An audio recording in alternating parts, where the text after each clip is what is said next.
¿Cuántos somos? Porque no veo bien, a ver. Bastante. Ah, no. ¿Se me escucha? Sí, sí. Sí. Bueno, yo lo que voy a hacer, porque tengo problemas de conexión cuando se empieza a poner como ¿cómo se llama? Se me queda congelada la pantalla, así que voy a cerrar el video, la pantalla, digamos, la cámara, y queda la voz. Y los demás, si pueden, hasta que no empecemos a hablar, hasta que no empecemos con las preguntas y eso, también lo cerramos, ¿sí? Ustedes, si quieren, cierren la pantalla, también el video lo pueden, si quieren, sacar la imagen, pero se quedan ahí. Bueno, a ver, vamos a algunas cuestiones más técnicas y después vamos a empezar a repasar un poquito lo que es síntoma y todo, a ver cómo están con la lectura y eso. Vamos no sé si se enteraron que vamos a hacer otra clase más, aparte de esta. Creo que ya Gaby les mandó o se los dijo recién, no sé. Porque como estuvimos con tantas complicaciones, bueno, más allá por lo virtual, porque yo tuve algunas complicaciones extra, entonces quedamos que vamos a hacer otra clase más para poder evacuar dudas o poder aclarar algunos conceptos, ¿sí? Bueno, lo que estuvimos viendo a la mañana, les voy a preguntar, ahora sí, cuando yo termino de hacer esta pregunta, alguno que me conteste. Vieron que yo les mandé un texto que era los caminos de formación del síntoma, y que es la conferencia 23, ¿no? Y ahí les había dado una pregunta que era: ¿de dónde saca la libido el material para la formación del síntoma? ¿De qué lugar saca la libido esa fantasía que le sirve para la formación del síntoma? ¿Eso está bien? O sea, ¿les llegó? ¿Todos están de acuerdo con eso? A ver, Lucía.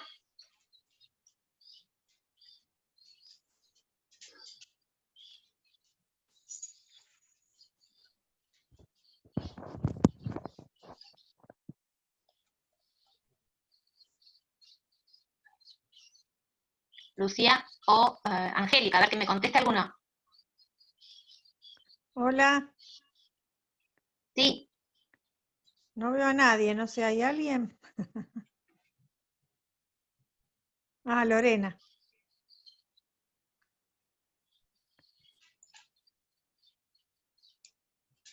No sé qué pasó, ¿se oye o quedamos mudos?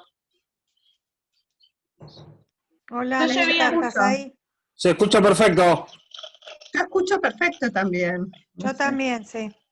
Ay, espérenme porque acá me dice que tengo el sistema, tengo como algunas aplicaciones que tengo que cerrar. Espérenme un minutito. Porque no se oye bien.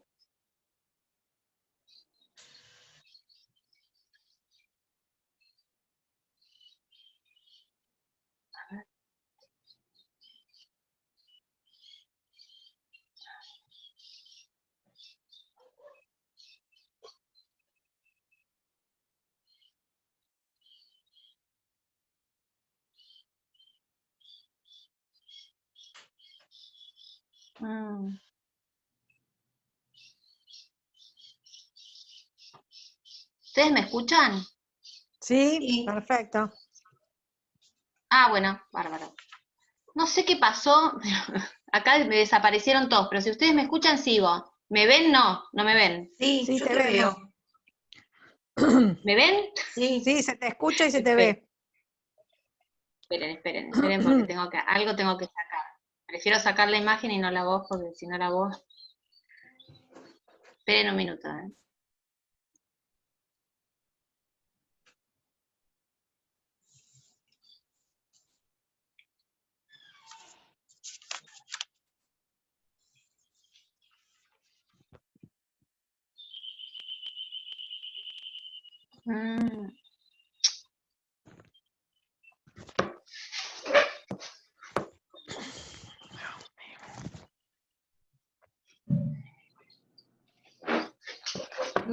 ¿Me siguen oyendo y me ven? Sí, Bueno, Tengo que volver a entrar porque si no se va a quedar congelada la imagen y se va a escuchar muy mal. Porque se me empezaron a abrir un montón de cosas acá que no había abierto.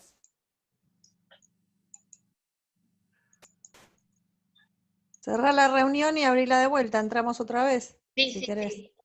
sí. Porque no sé qué Bueno, pasó, la verdad que nunca me pasó esto. bueno, salimos. Está como dando vueltas.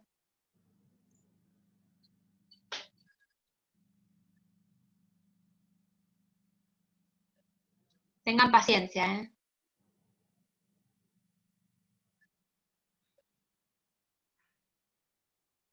Lo que voy a hacer, si me siguen escuchando, voy a entrar por el celular. No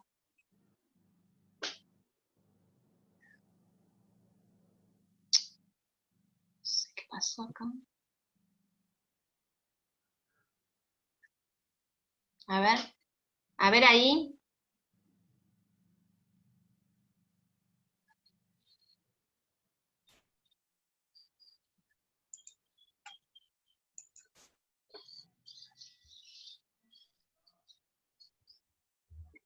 ¿Me oyen?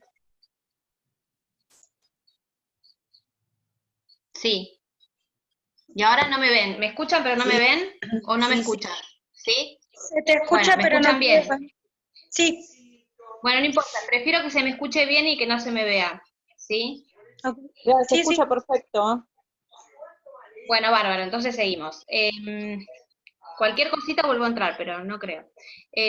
Bueno, entonces, a ver, si alguna me responde esto que dije, si leyeron la conferencia 23 y les pudo llegar la pregunta de dónde saca la libido el material, o sí, lo que sea, el recurso para la formación del síntoma. ¿Eso se lo pudieron decir? ¿Lo pudieron...? Puede ser que sea la represión. No, yo lo que quiero saber es si les llegó esa pregunta que yo les dejé a Gabriel, ¿les llegó? No, a mí no, no Ah, la ok. vi. Bueno, está bien. Entonces lo que quiero saber es si sí la conferencia 23, que es lo que yo mandé, si eso lo pudieron leer, que es la conferencia que es los caminos de la formación del síntoma. El que no la pudo leer, vamos a hacer como un repaso, así que es lo mismo que si la estuvieran leyendo. Voy a tocar los puntos más importantes. ¿Está bien? Sí, dale. Bueno, muy bien. Vamos a hablar entonces del síntoma para tocar el tema de mediana edad, y hay una conferencia esta, que es la conferencia 23, que se llama Los caminos de la formación del síntoma. Les voy a hacer como una especie de resumen del texto de Freud, y después vamos a ir desplegando un poquito de lo que es la elección de la neurosis, ¿sí?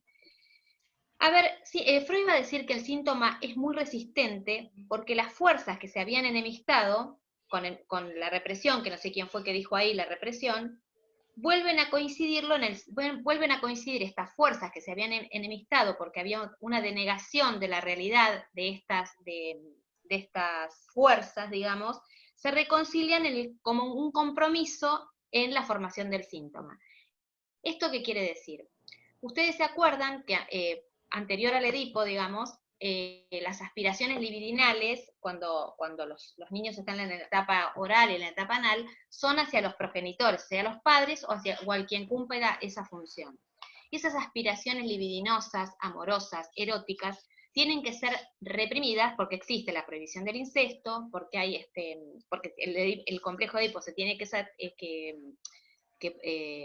sepultar, y porque está todo lo que tenga que ver con la castración, que ¿se acuerdan que todas estas palabras, todos estos significantes estaban todos unidos?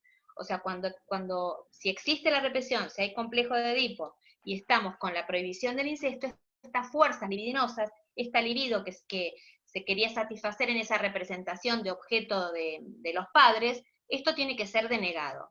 ¿Por qué? Bueno, justamente por el sepultamiento del complejo de Edipo y la instauración del superyo. Hasta ahí vamos bien. O sea, esas fuerzas libidinosas se resignan, ¿no?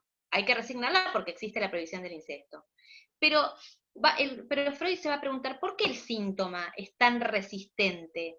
Porque esas fuerzas que se resignaron vuelven a coincidir, se vuelven a juntar, digamos, para formar el síntoma, ¿sí? el síntoma ya en el adulto, ¿no? Entonces, sabemos que una de las partes en conflicto es la libido insatisfecha por la denegación.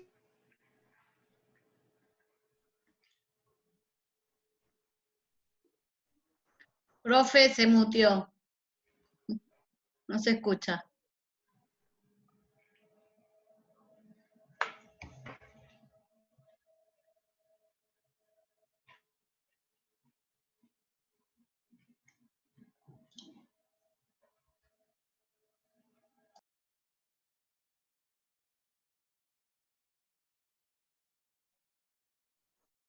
No se escucha nada.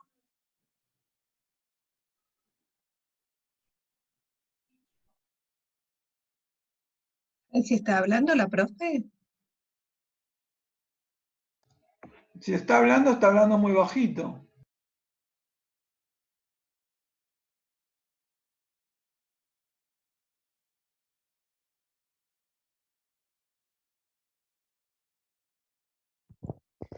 No, no está hablando porque si no se marcaría el cuadrado donde está hablando y no está marcado.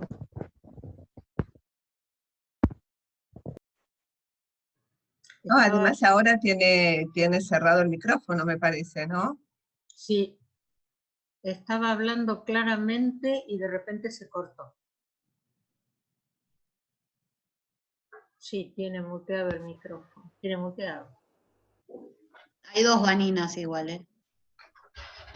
Ah, Sí, es verdad. Perdónenme, fui a ver si se había cortado la luz, porque acá se volvió a cerrar, a ver. ¿Ahí me escuchan? Sí. Bueno, no sé qué pasó, pero se volvió a conectar solo. Sigamos. ¿Hasta dónde escucharon? Bueno, no importa, sigo. A ver.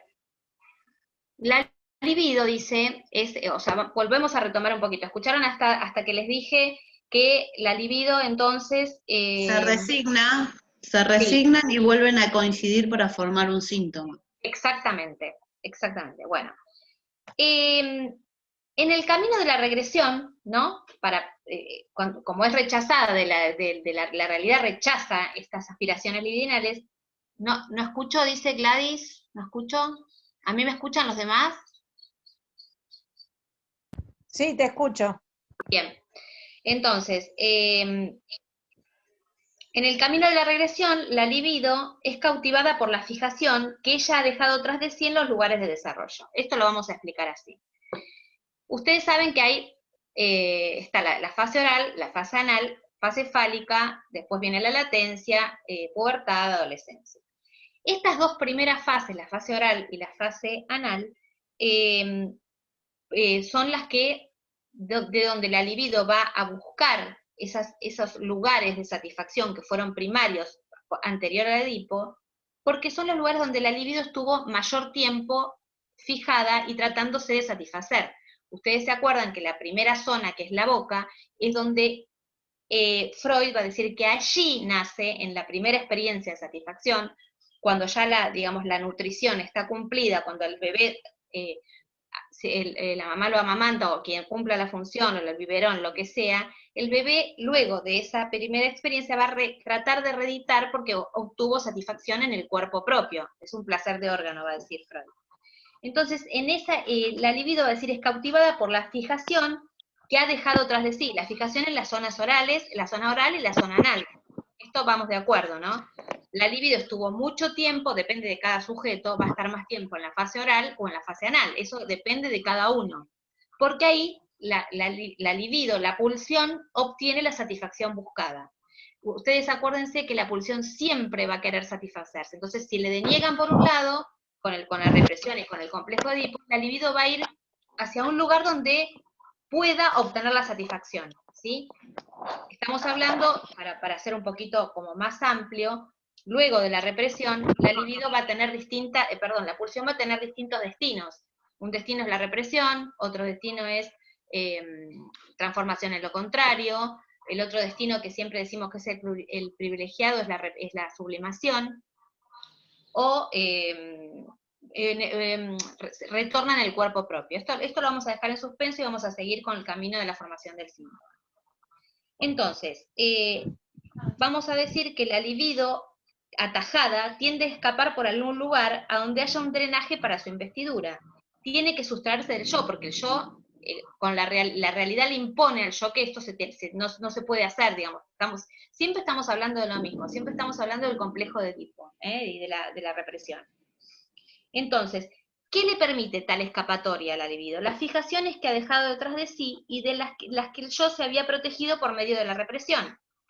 Entonces, las representaciones sobre la cual la libido transfiere ahora su energía pertenecen al sistema inconsciente con las leyes de condensación y desplazamiento. Ahora lo van a entender mejor. Siempre ustedes vuelvan a pensar que estamos hablando de la formación del síntoma. La pregunta es, ¿el síntoma de qué está hecho? Esta sería la pregunta. ¿De qué está hecho? De un núcleo pulsional, y digamos, revistiendo esto como una soldadura con este núcleo pulsional, van a estar las representaciones y la fantasía. Por eso Freud en este texto va a decir, ¿de dónde saca la libido el material para hacer el síntoma? Esa es la pregunta que ustedes tienen que contestar. Entonces, vamos a ir un poquito más adelante y vamos a tratar de responder esa pregunta. Va a decir, ¿de dónde haya la libido las fijaciones que le hacían falta para quebrantar las represiones? ¿En dónde? En las prácticas y vivencias de la sexualidad infantil, en los afanes parciales abandonados y en los objetos resignados de la niñez. Por un lado están las vivencias innatas y en segundo lugar las influencias externas que activaron por primera vez las demás pulsiones. Ahí está. Entonces, decimos que el síntoma en el síntoma se crea una satisfacción frustrada, esa satisfacción porque está frustrada porque, otra vez lo mismo, yo voy a parecer como que repito mucho, pero para que a ustedes les entre, que cuando hay una frustración quiere decir que hubo represión, que esa satisfacción libidinal, erótica, hacia los progenitores o hacia quien cumpla la función, tiene que ser rechazada del yo. La realidad impone eso porque hay prohibición del incesto. Y entonces, esto que se reprimió, y esta satisfacción que no puede ser porque hay prohibición justamente del incesto, represión y castración, tiene que satisfacerse de alguna manera. Entonces, esas representaciones son desechadas de la conciencia y pasan a formar lo que es el inconsciente, ¿sí? En el inconsciente todo se puede. En el inconsciente no hay represión, digamos. La represión forma el inconsciente, pero toda esta libido queda atrapada en la fantasía. Entonces el neurótico queda adherido a algún punto de su pasado, de esos momentos, de esa fijación. El síntoma, entonces, repite de algún modo la modalidad de satisfacción de la temprana infancia. Por eso Freud va a decir que el síntoma es un sustituto metafórico de esas primeras vivencias de amor de objeto, de esas primeras aspiraciones libidinosas hacia los progenitores o quien cumpla la función, como fueron denegadas de la conciencia, vuelven a satisfacerse en el síntoma, pero ya de una forma metaforizada, deformada, como un sustituto de esas primeras vivencias de amor hacia los progenitores. Entonces dice, el neurótico queda adherido a algún punto de su pasado. El síntoma repite de algún modo la modalidad de satisfacción de su temprana infancia, desfigurada por o sea, esto no es lo mismo, es un sustituto de esa temprana infancia. Entonces, la modalidad de satisfacción que el síntoma aporta es muy extraña. ¿Por qué? Porque hay una satisfacción, ¿no? En eso, porque la pulsión se satisface en esos afanes de la infancia, en esos primeros momentos de vivencias con el objeto eróticas, pero a la vez el yo de la persona, digamos, el propio yo, lo ve como algo doloroso. Entonces, para un sistema es doloroso, para el otro sistema, que es el sistema inconsciente, hay una satisfacción. Por eso el síntoma es tan resistente, porque aporta una satisfacción al sujeto, es inconsciente. O sea, el yo dice, no, yo voy a un análisis, o voy a, no sé, o intento tener una primera entrevista, o lo que sea, porque hay algo que me duele, hay algo que no quiero repetir, hay algo que me está fastidiando, no estoy pudiendo resolver. Eso para el yo es un dolor, pero hay un sistema inconsciente que se satisface con eso, por lo cual uno sigue repitiendo, y por eso es tan difícil poder hacer algo con el síntoma, ¿no?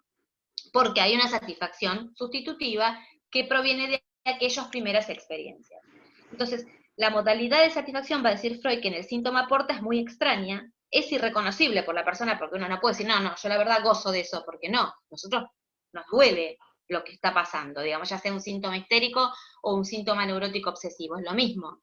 Si nosotros vamos con un colon irritable o con una, no sé, una disnea como moderadora o afonía, o que no se puede resolver algo, la culpa del obsesivo o el procrastinar o el no poder resolver cosas, esto es doloroso para el yo. El yo no quiere eso, pero hay algo inconsciente que sí lo quiere. Por eso es como dice Freud, es irreconocible, ¿no? Entonces los síntomas son un medio de satisfacción libidinosa, esto no hay que perderlo de vista. ¿Por qué es tan duro el síntoma? Porque hay una satisfacción. Nosotros vamos a decir satisfacción pulsional. Y si quieren tomarlo con Lacan, no es precisamente lo mismo, pero para que lo entiendan, es el goce, ¿sí? Entonces casi siempre van a decir que prescinden de objeto y resignan por tanto el vínculo con la realidad exterior. Reemplazan una modificación del mundo exterior por una modificación del cuerpo. O sea, ¿esto qué quiere decir? El síntoma es en el cuerpo. Hay un cuerpo que es el cuerpo pulsional. Ustedes saben que no es el mismo cuerpo con el que andamos. El síntoma tiene como una toma del cuerpo, una parte que es la parte histerógena, que es la que está privilegiada y que justo coincide con esa zona donde la libido estuvo más fijada o hubo una fijación libidinal en la temprana infancia. O sea, si vamos a pensar, no es tampoco causa-efecto, pero más o menos tenemos que pensar, donde hay un síntoma que tenga que ver con el cuerpo, con la oralidad, estamos hablando de histeria. Donde hay un síntoma que tenga que ver más con la satisfacción anal, del apoderamiento, de la duda, de la procrastinación, del sadismo, estamos hablando de la neurosis obsesiva. Pero siempre vamos a decir lo mismo, no hay neurosis puras. Puede haber un neurótico obsesivo con algunos rasgos histéricos, o puede haber una histeria con algunos rasgos obsesivos. No hay pureza, pero sí hay preponderancia de zona, ¿sí? ¿Y cómo sabemos la preponderancia de zona? Y dejando, digamos, pesquisando en el transcurso del análisis, dónde estuvo la libido, en qué zona erógena estuvo la libido más tiempo en ese sujeto, ¿sí? Muy bien.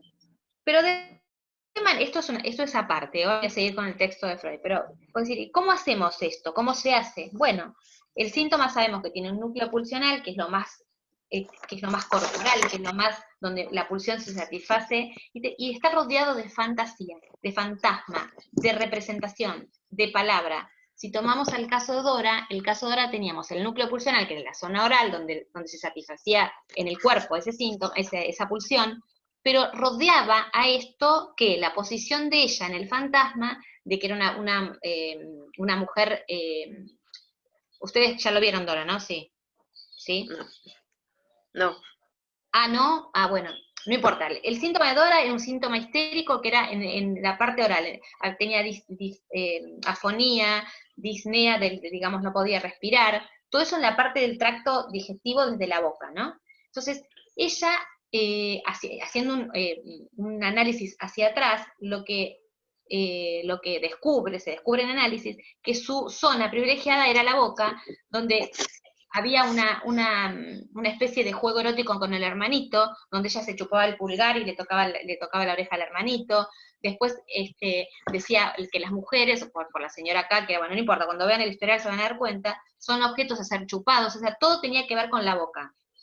Y rodeaba ese núcleo pulsional en el cuerpo toda la fantasía de la mujer como objeto del goce del otro, ¿sí? Como objeto de un objeto a ser chupado, una cosa así.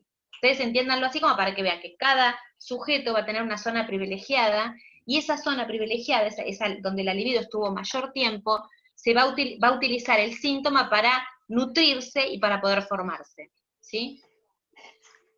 Entonces, por medio del análisis de los síntomas, tomamos conocimientos que las vivencias infantiles, de las cuales la libido quedó fijada, y desde las cuales se crean los síntomas, lo sorprendente es que estas vivencias infantiles no son siempre verdaderas. Por eso Freud va a decir, mis histéricas me mienten. O sea, no importa si es verdadero, si realmente aconteció. Lo importante es que para la sujeto o para el sujeto, eso es la realidad psíquica.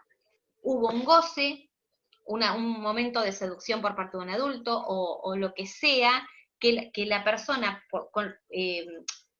digamos, el sujeto, no reconoce como tal, pero el sujeto va a decir, esto realmente me pasó, no importa si es fantasía, lo importante es que la persona lo toma como su realidad, y nosotros también tenemos que tomarlo como la realidad psíquica del sujeto. No hay que indagar si realmente pasó eso, hubo un abuso, no hubo un abuso, no importa, es la realidad psíquica, y desde ahí trabajamos, ¿sí? Entonces, los síntomas que son figuración de vivencias que realmente se tuvieron o la figuración de la fantasía. No importa, para nosotros es lo mismo. En cualquier caso es la verdad del sujeto. Eso es lo que quiero que quede claro. En cualquier caso es la verdad del sujeto. Entonces, no importa si fue real o no fue real, esa es la realidad psíquica, y desde allí trabajamos. O sea, si vamos a pensar cuáles son los acontecimientos que siempre retornan en la vida de los neuróticos, de qué nos van a hablar, y bueno, haciendo no es que nos van a hablar de entrada de eso, pero pesquisando y yendo para atrás en el análisis, vamos a hablar del comercio, de la observación del comercio sexual de los padres, la seducción por parte de una persona adulta, y la amenaza de castración. Todos esos son los ítems con los cuales vamos a trabajar en análisis, ¿no? Con nuestros pacientes. Entonces, ¿de dónde viene? Freud se va a preguntar, ¿no? ¿De dónde viene la necesidad de crear tales fantasías, ¿no? No cabe duda que la necesidad de crear una fantasía por parte del sujeto, por parte del paciente, ¿por qué tiene la necesidad de crear tales fantasías? ¿De dónde viene esa necesidad? Entonces Freud va a decir, no hay duda que en la fuente de esto están las pulsiones. Va a decir Freud que esto tómenlo también con pinzas, porque va a dar como una especie de ir a las posibles causas de esto, ¿no? Estas fantasías primordiales, va a decir Freud, va a arriesgar, son un patrimonio filogenético. No cabe duda que estas fantasías fueron alguna vez realidad en tiempos originarios de la familia humana, y que el niño fantasiador no ha hecho más que llenar las lagunas de la verdad individual con la verdad prehistórica. Ha hecho como una homologación de esto. Acá lo que quiere decir Freud es, si vamos al origen del mundo, digamos, al origen de lo humano, puede ser que esto haya sido real. Entonces el niño fantasiador va hasta ese lugar, hasta el patrimonio filogenético, y también fantasea con esto. Pero esto es una conjetura. Acá lo que nos importa es que Freud, por medio del análisis de un adulto, va a ir pesquisando lo que pasó en los primeros momentos de constitución de ese sujeto. Lo que pasó qué pasó en la zona oral, cómo la libido estuvo más fijada en ese tiempo, o en la zona anal, y de ahí va a deducir el tipo clínico, ¿sí? Va a decir que la fantasía es una actividad del alma. Vamos a retomar la idea de dónde viene la necesidad de crear tales fantasías para el sujeto, ¿no? Entonces, la fantasía es una actividad del alma en las que se exceptúa del principio de realidad. O sea, la fantasía, en todo sentido, ya sea en o en el sentido más artístico, es para poder sustraerse de la realidad. La fantasía nos deja en un lugar donde todo se puede, donde todo se realiza, puede ser como si fuese un cumplimiento de deseo, un cumplimiento de un sueño, donde todo se puede realizar, donde no hay negación. Nos hace acordar a esto al sistema inconsciente, ¿no es cierto? Bueno, eso es así. La fantasía, se le concede a todas estas fantasías una fuente de placer, y en la fantasía el hombre sigue gozando de la libertad. O sea, en la fantasía tenemos libertad, nosotros podemos hacer cualquier cosa en la fantasía. Entonces, cuando es denegada la realidad, la libido, porque no se puede, porque hay castración, porque está instaurado el super-yo, se va a la fantasía, donde ahí todo se puede, ¿sí? Entonces, va a decir Freud, se manejan a modo de parques naturales, donde está permitido pulular todo lo que quiera hacer, incluso de lo dañino y lo inútil, digamos. ¿Qué pasa con esto? Ustedes piensen, cuando uno, por ejemplo, ya más que nada en la condición erótica, ¿por qué se dice que uno sexualmente en tu condición erótica es propia, digamos, ¿no? No hay quien te diga vos tenés que tener esa condición erótica, porque es propia, y ahí en la fantasía todo se realiza, todo se puede, no hay negación, no hay esto se puede, esto no, porque es fantasía, ¿sí? Ahí el hombre puede, como decía, se maneja como si fuese una reserva natural, donde todos los bichitos pueden pulular, donde todo puede andar sin ningún problema, y es ahí donde la libido puede satisfacerse en forma sustitutiva, ¿no? Entonces, la respuesta es, todos los objetos y orientaciones de la libido resignados no han sido resignados por completo. Entonces, ¿por qué se forma el síntoma? Por esto mismo. Porque con la previsión del incesto y el complejo de Edipo hay que resignar estas aspiraciones libidinosas. Pero Freud va a decir, bueno, pero no se resignan por completo, algo queda.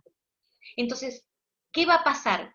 Para la formación del síntoma la libido va a ir a buscar a esos lugares donde la libido estuvo atajada, y esos lugares que son de la fantasía, son productos de la fantasía, son donde quedó esto que fue resignado, donde se puede satisfacer, funciona como una especie de imán, va a decir Freud, ¿no? O sea, la libido vuelve a esos lugares y puede volver como el presente para formar el síntoma en forma sustitutiva. Y así se sigue satisfaciendo, ¿sí? Entonces, Freud va a decir, ¿cómo encuentra la libido el camino hacia esos lugares de fijación? Entonces la respuesta es, habíamos dicho que la libido, debido a la frustración, inviste regresivamente las posiciones que había abandonado, pero la que quedó adherida por ciertos montos. O sea, lo mismo.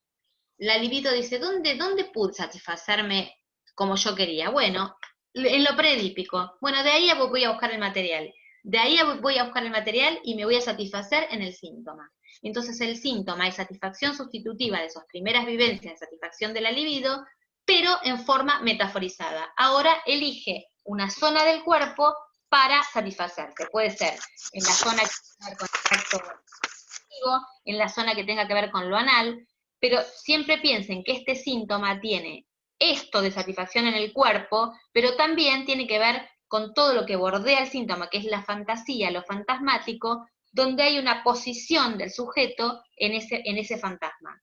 Por ejemplo, el fantasma de Dora era un objeto a ser chupado. En el hombre de los lobos era, la culpa, la indecisión, el haber visto a su...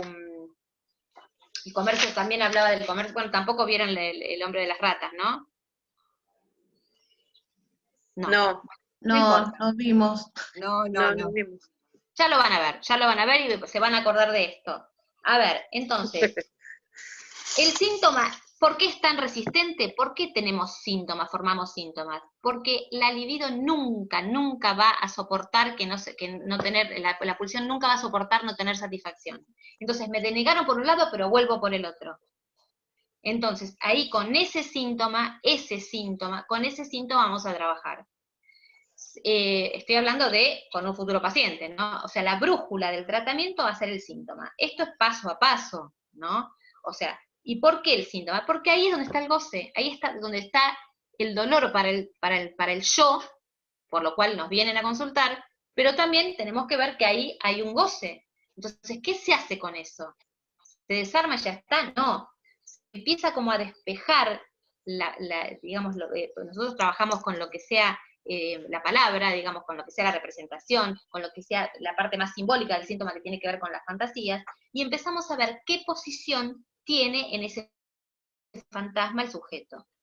Lo ideal, o lo que se hace, digamos, lo que se hace con mucho trabajo, es ver qué posición tiene. Si es un objeto pasivo, se intentará ver cuál es su posición pasiva en el fantasma, y la modificación de esto sería su posición activa. ¿Qué responsabilidad tiene en eso que le ocurre? Si se deja hacer, bueno, se intentará que haga, ¿sí? Se pasa de lo activo a lo pasivo, de lo pasivo a lo activo. Depende de cada sujeto.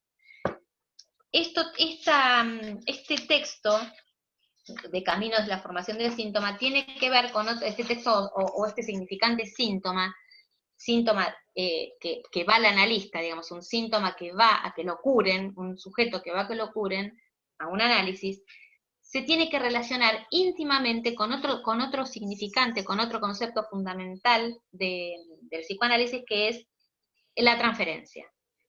O sea, vamos a tener dos significantes importantes, síntoma y transferencia.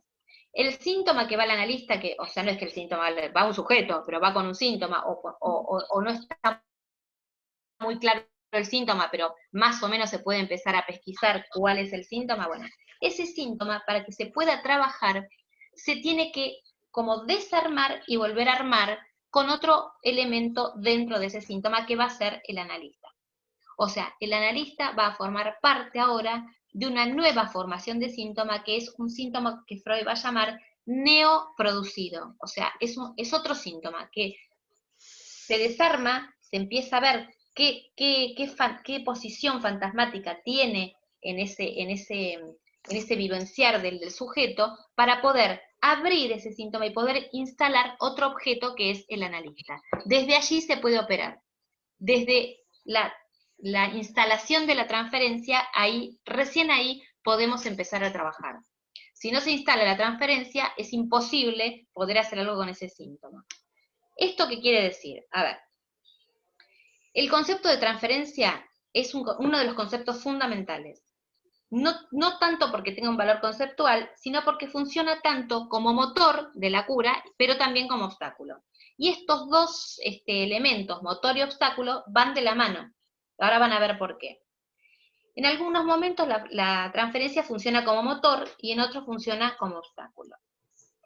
Freud, ahí va a decir en unos escritos técnicos de Freud, va a decir que la transferencia operativa funciona porque hay una confianza, ¿no? Es su función como tal, y posibilita que el paciente se entregue a la tarea y se dedique a su tarea, que ¿cuál es? La de asociar libremente. O sea, el primer punto de la transferencia tiene que ver con vamos a llamarlo así, con una confianza, donde el analista nos aporta tal confianza como para que uno pueda, vamos a decirlo así vulgarmente, se pueda abrir a contar lo que le pasa, ¿sí? Entonces, ¿cuál es la tarea del paciente? Y la de asociar libremente. Si nosotros somos analistas o pretendemos trabajar con el psicoanálisis, tenemos que ver que la tarea del paciente es asociar. Entonces, y a partir de los padecimientos, el sujeto viene con un padecimiento, no sabe que tiene un síntoma, viene con un padecimiento. Y a partir de esos padecimientos y sus síntomas, ahí mismo vamos a poder ver, vamos a poder pesquisar cuáles son las determinaciones inconscientes de ese síntoma, ¿no?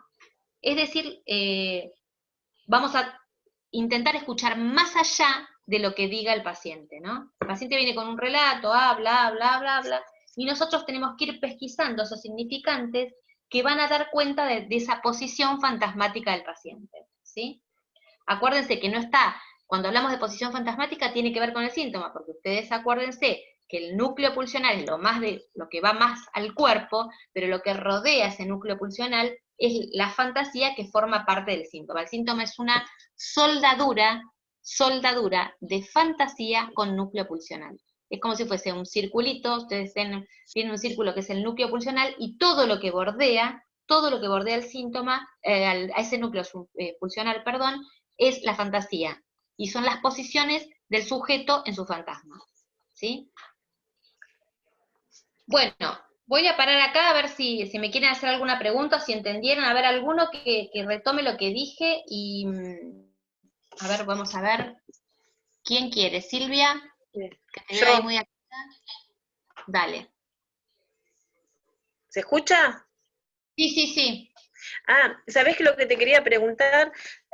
Bueno, yo pude entrar tarde porque no podía conectar, digamos, no te podía escuchar. Ahí te mandé un mensaje y bueno, casi más o menos fui pasando. ¿Sabés qué? Sí. La parte de la transferencia, digamos, acá lo tomás del lado de Freud, ¿no? Porque también tenemos la transferencia de Roger. Sí, vamos, yo lo estoy tomando del lado de Freud, pero si me querés decir qué dice Roger, por ahí tiene algo que ver. Quería saber realmente si también, digamos, tenían similitud con lo de Roger. Mira, yo realmente, si vos me lo podés contar, porque yo de Roger te juro que no sé nada, la verdad que no sé nada, yo todo lo abordo desde el psicoanálisis, pero seguramente tiene algo que ver, seguramente tiene algo que ver. De la asociación libre, digamos, es como que, bueno, son cuando el sujeto, ¿no? Sí. Te tira cosas así como al azar, y entonces cuando se va haciendo el análisis, ¿no? Es como que te vas encauzando hacia el síntoma del sujeto, ¿puede ser así? Claro, lo que pasa es que vos dijiste, el sujeto dice cosas al azar, ¿no? El sujeto habla. Nosotros lo dejamos hablar porque obviamente para eso vino, ¿no? Entonces, pero no, tratamos en lo posible de escuchar su relato, pero ir pesquisando qué palabras o qué significantes se repiten y te resuenan, ¿no? Por ejemplo, no sé, el sujeto dice, bueno, yo, no sé, desconfío de todo, ¿no? Por ejemplo, yo desconfío y al rato dice la confianza y al rato dice, bueno, no sé si puedo desidear, o sea, uno va viendo que hay algo que se va repitiendo y que tiene que ver con una posición. O sea, rescatamos esto, rescatamos estas palabras, se la repreguntamos a ver qué quiere decir para él la desconfianza, qué quiere decir para... Pero como que no tomas todo el relato, sino vas escuchando lo que resuena, ¿no? Muchas veces hay que escuchar mucho, porque hay veces que es algo muy preparado, muy básico, pero en algún punto hay algo que resuena y hay algo que se repite. Más allá que puede haber un lapsus, que eso ahí lo tomamos enseguida, o un acto fallido, obviamente eso se retoma y se vuelve a citar, ¿qué quisiste decir con esto? Y ahí se va relanzando algo que tiene que ver seguramente con su historial infantil, pero para poder sacar esos significantes tenemos que ir escuchando qué resuena y cómo resuena. Hay muchos casos que les podría dar, por ejemplo, esto no se hace de una vez, esto es todo mucha práctica, porque en principio decimos, ¿y cómo hago esto? Pero si uno presta su escucha para que el otro hable, y realmente hay algo que a vos te va a resonar por cómo lo dijo, por la pausa que hizo, por el peso que le da las palabras, ahí lo retomás y lo guardás. Claro. Vieron que decían al azar. Sí, el paciente puede hablar de lo que sea. Puede decir, bueno, decí lo que se te ocurra. ¿Vieron que Freud dice, diga lo que se le ocurra? Bueno, en ese diga lo que se le ocurra, seguramente va a aparecer algo, o va a haber un equívoco, o así, ay, no quise decir eso. No, a ver, ¿qué dijiste? No lo que no quise decir, ¿qué dijiste? Y eso lo retenés. Entonces, ¿qué se te ocurre con eso que estás diciendo? Y no, nada, lo puedo asociar, yo estoy hablando como estoy haciendo un ejemplo, ¿no? Y no, lo puedo asociar con que, qué sé yo, por ejemplo, no quise decir fruta, quise decir puerta, qué sé yo. Bueno, ¿y qué fruta? ¿Qué fruta te gusta? No, pero ¿qué tiene que ver? No, sí, decime qué fruta. Bueno, y ahí seguramente con esa fruta le va a remitir a una escena infantil donde él estaba comiendo una fruta y vino la madre y le pegó. No sé, estoy delirando, ¿eh? Pero el inconsciente se hace oír. El inconsciente se hace oír en el equívoco, en el fallido, en las palabras que resuenan, en lo que dice, no quise decir esto, ¿sí? En un nombre que se cambia, en un no que es un sí. Eso es lo que nosotros tenemos que pesquisar. Y después lo dejamos que sigan hablando.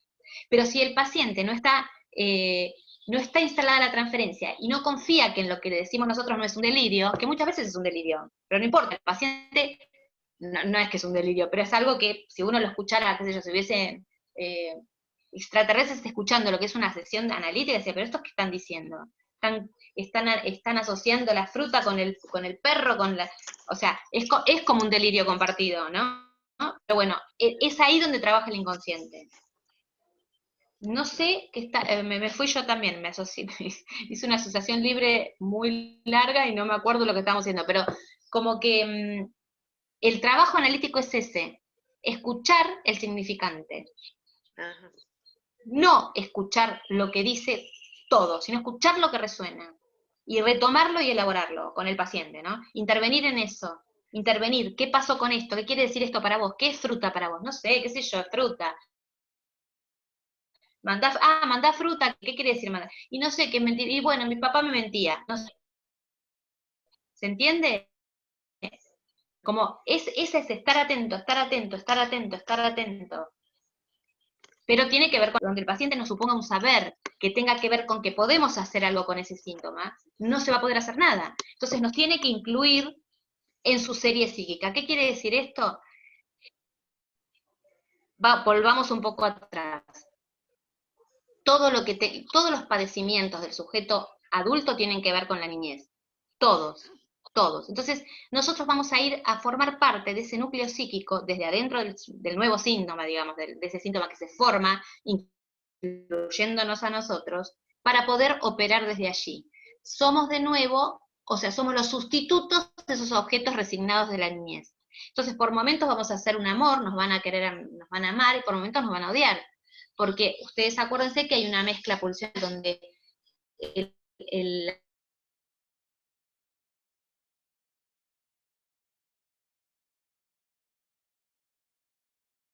también va a pasar eso. Entonces, por un lado, la transferencia va a ser operativa, donde se pueden asociar, donde se puede sacar conclusiones, donde el paciente puede decir, ahora me acuerdo, y puede asociar libremente.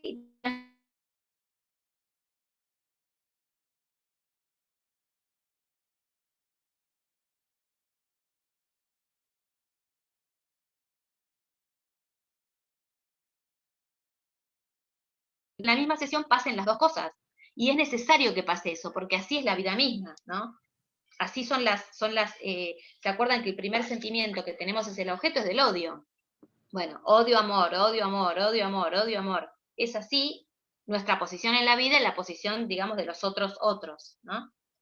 Entonces, va a decir Freud que la transferencia es solidaria de una apertura del inconsciente, cuando el inconsciente quiere hacerse oír, que es lo que estábamos hablando recién, y la transferencia se puede transformar en un obstáculo cuando se detienen las asociaciones, y ahí es donde está la resistencia, ¿no? Y ahí es donde se produce el cierre del inconsciente. O sea, este cierre del inconsciente tiene que ver seguramente con que estamos tocando un núcleo pulsional muy duro, por eso se cierra y no se puede asociar más, ¿no? Se puede conectar con el padecimiento del síntoma, ¿no?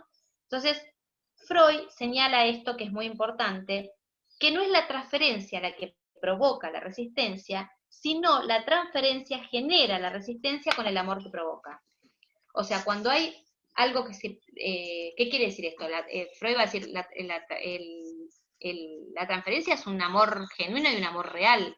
Es lo mismo que pasó cuando estábamos de niños, pero nada más que ahora el sustituto es el analista. Es el sustituto de esos primeros objetos de amor. Entonces, todo lo que se haya vivido en la infancia se va a volver a reeditar con el analista, y desde allí es donde se va a poder trabajar, porque hay un sustituto de eso.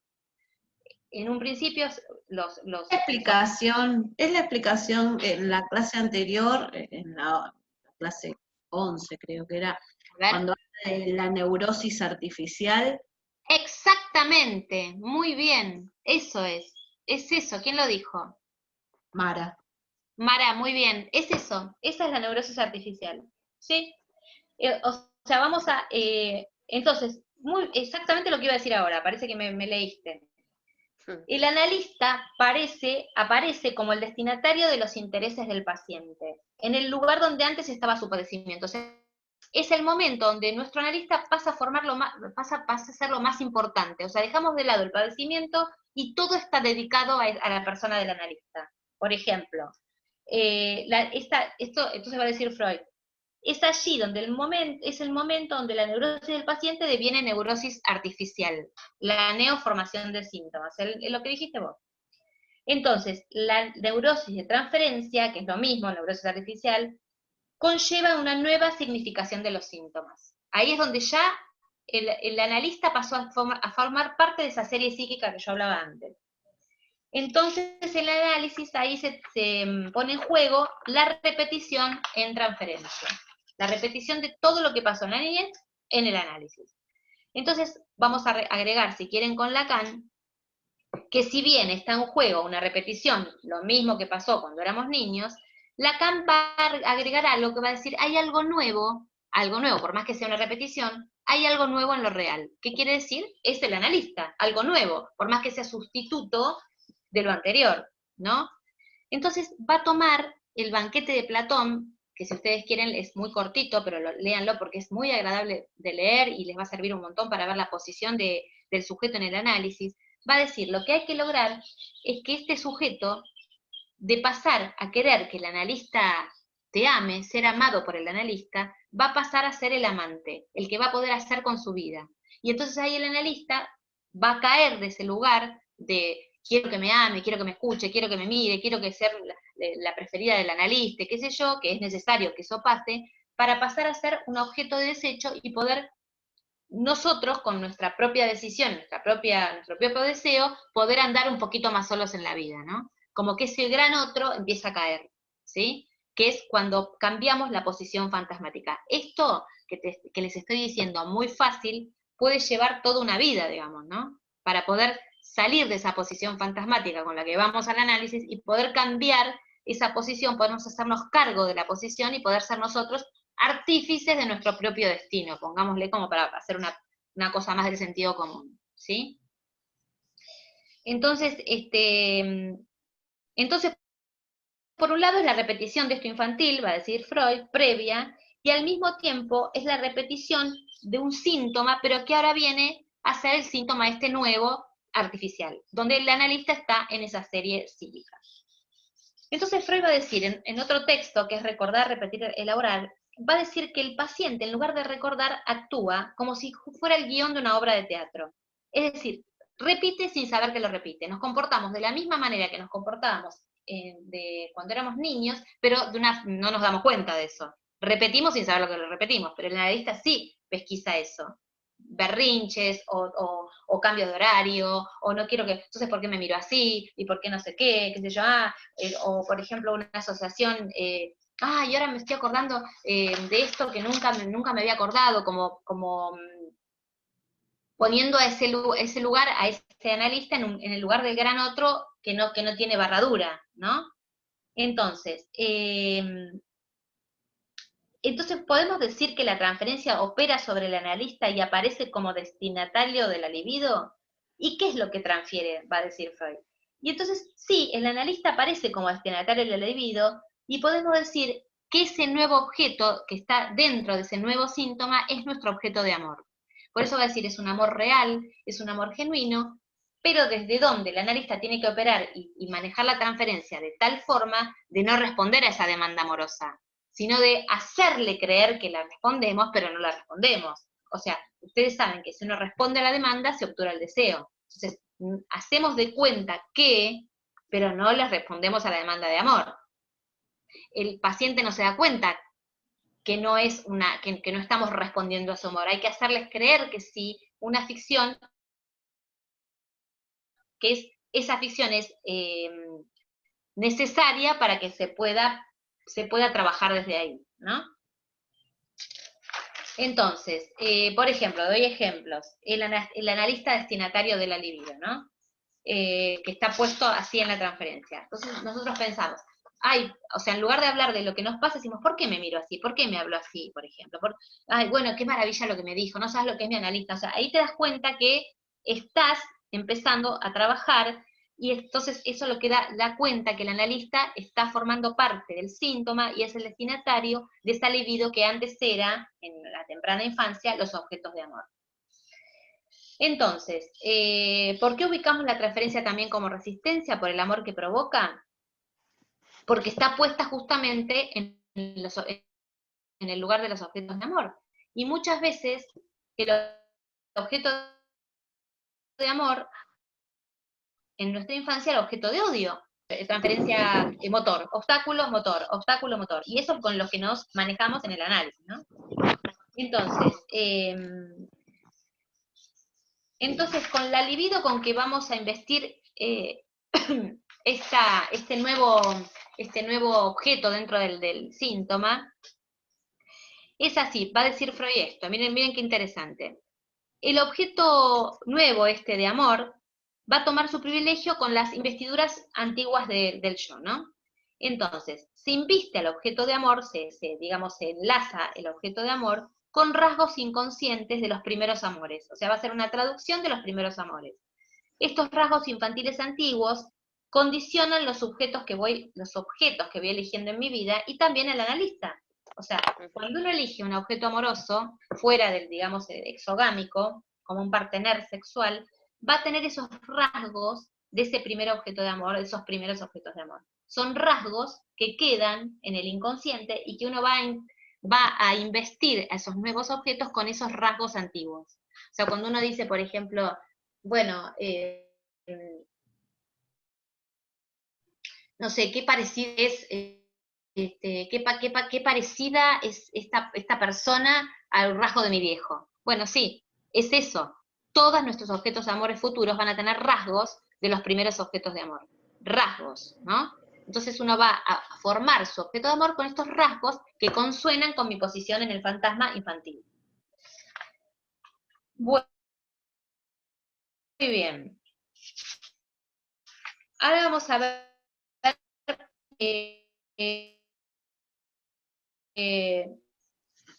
a la vez tiene que trabajar para el objeto de amor absoluto. El analista trabaja y abre el campo para la para que la persona pueda, con esa libido que estaba atajada tanto en la fantasía como ahora en el analista, para que pueda, con esa libido que ya se destituyó de ese gran otro que era el analista, poder libidinizar otros objetos, ya sea una pareja, ya sea una profesión, sea, qué sé yo, un hobby, lo que sea para que uno pueda ir sacando esa libido del síntoma, digamos, que estaba atajada y estaba sustituyendo esa satisfacción sexual, con esa misma energía se libidiniza otros objetos y se puede ser un poco más feliz y más deseoso.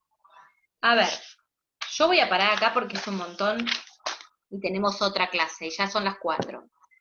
Pero a ver si les pregunto, a ver, alguien que me diga, ¿de dónde, esta respuesta, ¿de dónde saca la libido el material para formar el síntoma? ¿Qué me contestarían? ¿De dónde saca la libido? Sí, el material para formar el síntoma. ¿Se acuerdan que estuvimos hablando de eso? ¿De dónde va la libido a buscar ese material o esas fijaciones para formar el síntoma, como un sustituto de la satisfacción? Lo saben, ¿eh? A ver, voy a hacer la pregunta al revés. Represión. Edipo. ¿Qué pasa con esas aspiraciones libidinales que tuvimos que reprimir? ¿A dónde van a parar? A las fantasías. Al inconsciente. Muy bien, a la fantasía. Entonces, ¿de dónde va a obtener la libido el material para volver a formar un sustituto de esas primeras vivencias de amor y de satisfacción? ¿De qué lugar? ¿De las pulsiones? ¿De la fantasía? De la fantasía. Fantasía. Claro, porque ustedes mismos me lo dijeron. Represión va a la fantasía. Sí. Cuando la libido necesita formar un síntoma, ¿a dónde irá a buscar ese material, esa energía libidinal? A la fantasía. Y ahí, por medio de esa búsqueda donde la libido quedó fijada, ahí se va a formar el síntoma, que es un sustituto metafórico de esas primeras satisfacciones libidinales con los objetos de amor primarios. Por eso recién decía, el síntoma duele, pero también se satisface, porque hay una libido que se está satisfaciendo con eso que se le había denegado, con eso que se le había prohibido. Entonces, ¿por qué decimos que el síntoma es Freud o Lacan va a decir que el síntoma es la satisfacción sexual de los neuróticos que fue denegada por el Edipo? ¿Ahí les queda más claro? Perfecto. Bueno, En el inconsciente, sí. que está, ahí se guarda el fastidio. ¿El fastidio? Sí. A ver, ¿cómo? Que está reprimido. Claro, ponele, está bien, está bien. El fastidio, está bien. Porque, muy bien lo que decís, porque no lo había pensado nunca así. Pero el fastidio sería, ¿no me lo dieron? Bueno, me quedan así, me queda en el inconsciente. Y después con el síntoma, tomá, ahí me voy a satisfacer. Pero, y después viene la parte que se pone histérico, ¿no? La parte de histeria. Claro, sería, desde ese síntoma, depende de donde la libido haya quedado mayor tiempo, vas a ser una histérica o vas a ser un obsesivo. Si quedó en la fase oral, seguramente serás una histérica, un síntoma histérico. Y si quedó mucho tiempo dando vuelta la libido en la fase anal, seguramente va a ser un neurótico obsesivo. Digo seguramente porque hay mezclitas, no es que es tan puro todo. Ah, claro. Uh-huh. Bueno, Bien. ¿está bien? Yo me Ay, tengo que ir, sí. me Perdón, tengo María. que ir a una sesión, así que las dejo y las veo el próximo jueves. Perfecto. Bueno, perfecto, gracias. Chicas, chicos, Bárbaro. Gracias. un beso. Gracias. Chau, chau. Saludos.